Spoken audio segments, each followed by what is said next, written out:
The diplomatic shuttle's engines hummed with readiness, but Burak stood frozen in the crystalline corridor of the Zathar Palace, staring at the message on his datapad. 3 words that shattered 6 months of careful negotiation. Access denied. Departure revoked. "There must be some mistake," he muttered, refreshing the screen for the 5th time. "There is no mistake, Ambassador Burak." He turned to find Melissa standing behind him, her expression unreadable. She wore the standard-issue uniform of Earth's diplomatic corps, but everything else about her had changed since they'd arrived on Zenthari Prime. Her eyes held a hardness that hadn't been there before, and her posture spoke of someone who'd learned to navigate alien politics far better than any human should. "Melissa, what's going on? The treaty's signed. The trade agreements are finalized. We're supposed to leave today." She glanced down the corridor, where Zathar guards stood with their bioluminescent weapons, casting eerie blue shadows on the walls. "Queen Vexara wants to see you. Now." The throne room was a marvel of alien architecture. Walls that seemed to breathe, floors that rippled like water but remained solid underfoot, and a ceiling that opened to Zenthari's 3 suns. Queen Vexara sat upon her living throne, a creature of impossible beauty and terror. Her chitinous armor gleamed like oil-slicked steel, her 4 arms draped elegantly, and her compound eyes reflected Burak's image 1,000 times over. "Ambassador Burak," her voice resonated through translation implants directly into his brain, bypassing sound entirely. "Your species has proven interesting." Burak bowed, following protocol. "Your Majesty, I'm honored by your— You will not be leaving." The words hung in the air like a death sentence.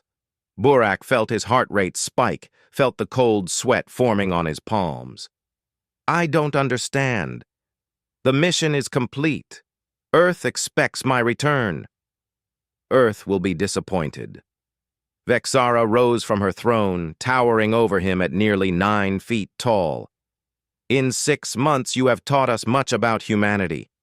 Your resilience, your creativity, your remarkable ability to adapt. But what fascinates me most is your defiance." Melissa stepped forward, positioning herself slightly between Burak and the Queen. "Your Majesty, surely we can discuss—" "Silence, pet." The word dripped with condescension, and Burak saw Melissa's jaw clench. That's when he understood. This wasn't about him at all. "You want to keep us as specimens," Burak said, anger replacing fear. "Study subjects for your collection." Vexara's mandibles clicked in what might have been amusement. "The Zathar Empire spans 200 worlds. We have cataloged 14,000 sentient species. We have conquered 97% of them. The remaining 3% either submit to vassalage or face extinction." She circled them slowly, predator assessing prey. "Humans are unclassified, too weak to conquer us, too stubborn to submit, and too valuable to destroy. So you'll just trap us here?" Melissa's voice was steady, but Burak heard the tremor underneath. "Earth will send more ships. They'll demand our return." "Let them come." The Queen's laugh was a chittering sound that made Burak's skin crawl. "Your homeworld has what? 300 vessels capable of interstellar travel? I command fleets of thousands. Your negotiation was never about trade, Ambassador. It was about determining whether humanity was worth preserving or eradicating." Burak's mind raced. 6 months of careful diplomacy, of learning Zathar customs, of building what he thought was mutual respect. All of it had been a test, a trap. "And you've decided we're worth preserving," he said slowly. "As curiosities, as potential." Vexara returned to her throne.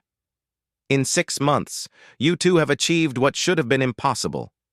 You decoded our language without neural modifications. You adapted to our atmosphere, our gravity, our food. You even convinced 3 members of my court to advocate for your species, something no race has accomplished in living memory. She leaned forward, her alien face unreadable. Humanity is dangerous, Ambassador. Not because of your weapons or your numbers, but because you refuse to accept limitations. Every other species knows its place in the cosmic order. Humans, it seems, believe they can change that order. So what happens now? Melissa asked. You keep us here forever? Make us teach you how humans think? Not forever. 10 of your years should suffice. 10 years. Burak felt the weight of it. By the time they returned, Earth would have changed. The people they loved would have moved on. Their careers would be over. But they would be alive. And more importantly, they would buy Earth time. Time to prepare. Time to build more ships. Time to level the playing field.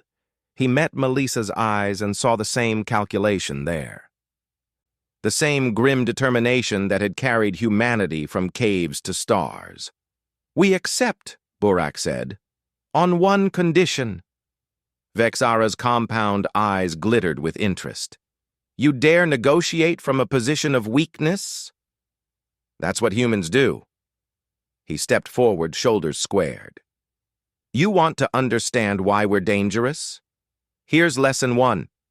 We're dangerous because we're stubborn enough to negotiate even when we've lost. Send a message to Earth.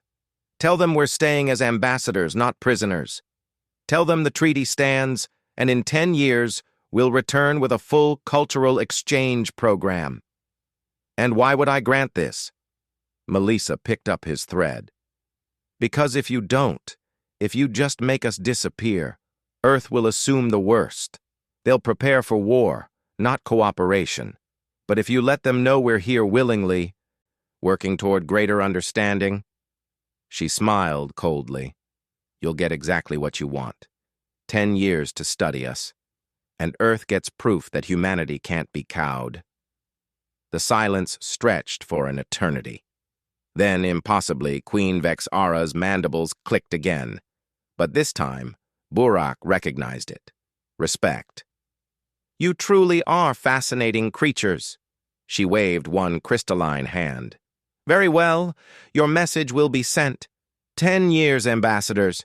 Teach me why humanity believes it can stand among the stars. As they left the throne room, Burak felt the weight of what they'd done. They'd just volunteered for a decade of captivity, but they'd also ensured that when Earth came for them, and they would come, it wouldn't be as supplicants or victims. It would be as equals. Think we can survive 10 years of this? Melissa asked quietly. Burak looked back at the palace, at the alien empire that thought it had won, and smiled. We're human, he said. 10 years? We'll have this whole empire speaking English by year 5.